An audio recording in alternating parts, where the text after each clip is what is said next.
Selamat pagi. Sebelumnya, izinkan saya memperkenalkan diri saya terlebih dahulu. Nama saya Teresia Cleo Putri Bantaruan dengan NIM 40122111049, Program Studi Ilmu Hukum. Di sini saya akan mempresentasikan hasil dari proposal ataupun penelitian saya dengan judul Kedudukan dan Perlindungan Hukum terhadap Saksi Mahkota sebagai alat bukti dalam perkara tindak pidana korupsi berdasarkan Undang-Undang Nomor 8 Tahun 1981 tentang Hukum Acara Pidana. Baiklah, di sini saya akan membahas beberapa hal, yaitu yang pertama adalah latar belakang, yang kedua rumusan masalah, yang ketiga tujuan penelitian, yang keempat manfaat penelitian, yang kelima landasan teori, yang keenam kerangka konseptual, yang ketujuh metode penelitian, dan yang terakhir adalah daftar pustaka.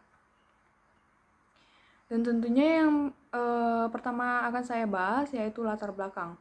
Penelitian ini dilatar belakangi oleh beberapa hal, yaitu ada 3 poin penting. Yang pertama, ada tindak pidana korupsi sebagai kejahatan luar biasa atau disebut extraordinary crime, memiliki karakteristik khusus. Yang dimana karakteristik khusus ini yang menyulitkan proses pengungkapannya atau pembuktiannya, antara lain dilakukan secara terorganisir, melibatkan pelaku yang memiliki kekuasaan, bersifat sistemik, dan seringkali tidak menimbulkan korban secara langsung. Karakteristik tersebut menjadikan korupsi sebagai tindak pidana yang sulit dibuktikan melalui mekanisme pembuktian konvensional. Maka untuk menghadapi tantangan tersebut, praktik peradilan pidana di Indonesia mengembangkan terobosan hukum dengan memanfaatkan saksi mahkota sebagai salah satu instrumen pembuktian, yaitu tersangka atau terdakwa yang dijadikan saksi dalam perkara yang sama. Meskipun demikian, keberadaan saksi mahkota dalam sistem hukum acara pidana di Indonesia masih menimbulkan perdebatan. Di satu sisi, penggunaan saksi mahkota dipandang sebagai terobosan yang efektif dalam mengungkap kejahatan terorganisir seperti korupsi. Sedangkan di sisi lain, terdapat kekhawatiran bahwa penggunaan saksi mahkota ini dapat berbenturan dengan prinsip-prinsip hak asasi manusia, khususnya hak untuk tidak memberikan kesaksian yang dapat memberatkan diri sendiri atau disebut non-self-incrimination, dan hak untuk mendapatkan perlindungan yang setara di hadapan hukum. Selain itu, kedudukan saksi mahkota dalam konteks hukum acara pidana nasional juga belum diatur secara eksplisit dalam KUHP. Maka dari itu, hal ini menjadi konflik utama yang akan saya bahas dalam penelitian ini. Kemudian pada poin kedua yaitu kedudukan dan perlindungan hukum terhadap saksi mahkota sebagai alat bukti dalam persidangan tindak pidana diatur pada pasal 142 KUHP, namun sifatnya implisit. Mengenai pengaturan berdasarkan kedudukan saksi mahkota yang diatur dalam KUHP tersebut yang masih bersifat implisit menjadi problematika tersendiri.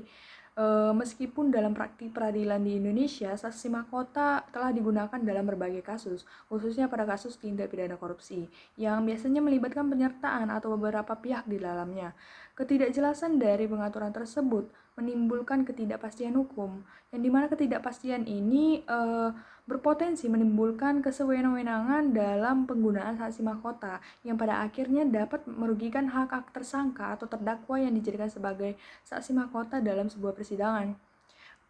Lalu selanjutnya pada poin ketiga yaitu Undang-Undang Nomor 13 Tahun 2006 tentang Perlindungan Saksi dan Korban sebagaimana telah diubah dengan Undang-Undang Nomor 31 Tahun 2014.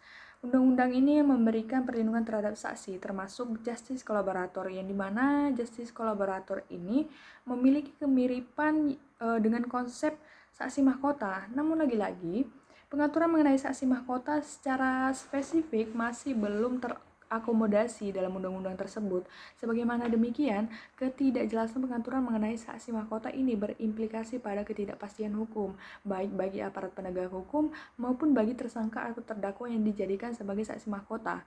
Dan tanpa adanya pengaturan yang jelas mengenai kedudukan dan perlindungan hukum terhadap saksi mahkota, penggunaan instrumen ini dapat memunculkan permasalahan hukum baik dari segi prosedural maupun substansial, dan hal ini tentu mengakibatkan keterbatasan perlindungan hukum terhadap saksi mahkota. Dengan demikian perlu dilakukan penelitian ataupun kajian komprehensif mengenai kedudukan dan perlindungan hukum terhadap saksi mahkota sebagai alat bukti dalam perkara tindak pidana korupsi berdasarkan KUHP. Lalu selanjutnya saya juga akan membahas rumusan masalah.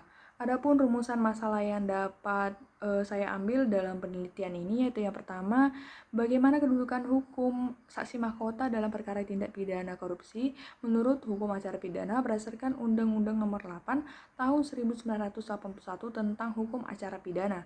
Lalu yang kedua, apa saja tantangan dan mekanisme perlindungan hukum yang diterapkan untuk melindungi saksi mahkota dalam proses peradilan tindak pidana korupsi menurut hukum acara pidana berdasarkan Undang-Undang Nomor 8 Tahun 1981 tentang hukum acara pidana.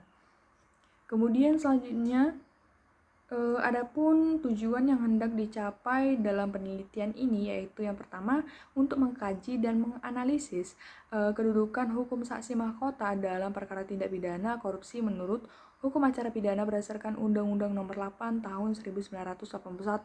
Dan yang kedua yaitu untuk mengidentifikasi tantangan dan mengevaluasi efektivitas mekanisme perlindungan hukum yang ada bagi saksi mahkota dalam proses peradilan tindak pidana korupsi. Selanjutnya, adapun manfaat penelitian ini dapat dilihat dari beberapa segi, yaitu yang pertama dari segi teoritis, lalu dari segi praktis, dan yang terakhir dari segi yuridis. Kemudian pada landasan penelitian ada beberapa teori yang terkait dalam saksi mahkota. Namun pada penelitian ini saya hanya mencantumkan 2 teori saja yang lebih relevan untuk penelitian ini. Yang pertama yaitu ada teori pembuktian dalam hukum acara pidana. Dalam konteks teori pembuktian, penggunaan saksi mahkota dapat dipandang sebagai upaya untuk mencapai kebenaran material, yaitu kebenaran yang sebenar-benarnya dengan memanfaatkan keterangan dari orang-orang yang terlibat langsung dalam tindak pidana. Lalu yang kedua ada teori perlindungan hukum. Dalam konteks teori perlindungan hukum ini, penggunaan saksi mahkota menimbulkan persoalan mengenai jaminan perlindungan terhadap hak-hak tersangka atau terdakwa yang dijadikan saksi mahkota. Selanjutnya saya juga akan membahas kerangka konseptual, yaitu yang pertama, konsep saksi mahkota atau crown witness. Dan definisi dari saksi mahkota ini adalah tersangka atau terdakwa yang dijadikan saksi dalam perkara yang sama. Selain itu, saksi mahkota ini memiliki karakteristik. Yang pertama, ada pihak yang terlibat dalam tindak pidana yang diselidiki atau diadili. Lalu yang kedua, memberikan keterangan atau fakta-fakta tindak pidana. Yang ketiga, dikeluarkan dari status tersangka atau terdakwa untuk dijadikan saksi. Dan yang terakhir, mendapat perlakuan khusus dalam proses peradilannya. Selanjutnya juga ada klasifikasi alat bukti yang diatur pada pasal 184 ayat 1 KUHP, yaitu ada keterangan saksi, keterangan ahli, surat, petunjuk, dan keterangan terdakwa. Kemudian selanjutnya ada pun hubungan antara justice kolaborator dengan saksi mahkota. Justice kolaborator memiliki kemiripan konsep dengan saksi mahkota, namun tidak identik. Perbedaannya terletak pada status hukum dan mekanisme penggunaannya. Selanjutnya, pada penelitian ini saya menggunakan metode penelitian normatif dan juga menggunakan kualitatif. Lalu tipe penelitiannya hukum normatif. Kemudian menggunakan studi kepustakaan dan juga menggunakan metode penarikan kesimpulan deduktif. Lalu selanjutnya untuk pendekatan pada penelitian ini ada 3, yaitu yang pertama pendekatan perundang-undangan, lalu yang kedua pendekatan konseptual, dan yang ketiga pendekatan kasus. Dan sumber datanya pada penelitian ini menggunakan bahan hukum primer, sekunder, dan tersier yang dimana terdapat peraturan ataupun undang-undang, buku, jurnal hukum, penelitian, artikel, kasus hukum, website, dan sebagainya.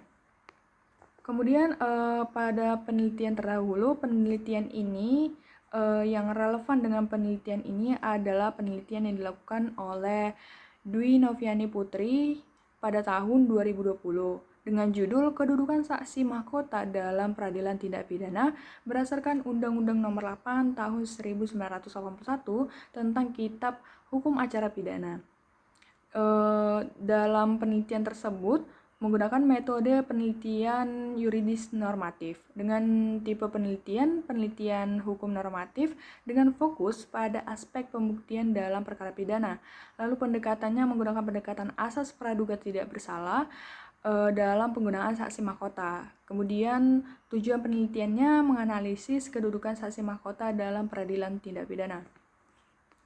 Sekian yang dapat saya presentasikan dalam hasil penelitian saya ini. Saya ucapkan terima kasih.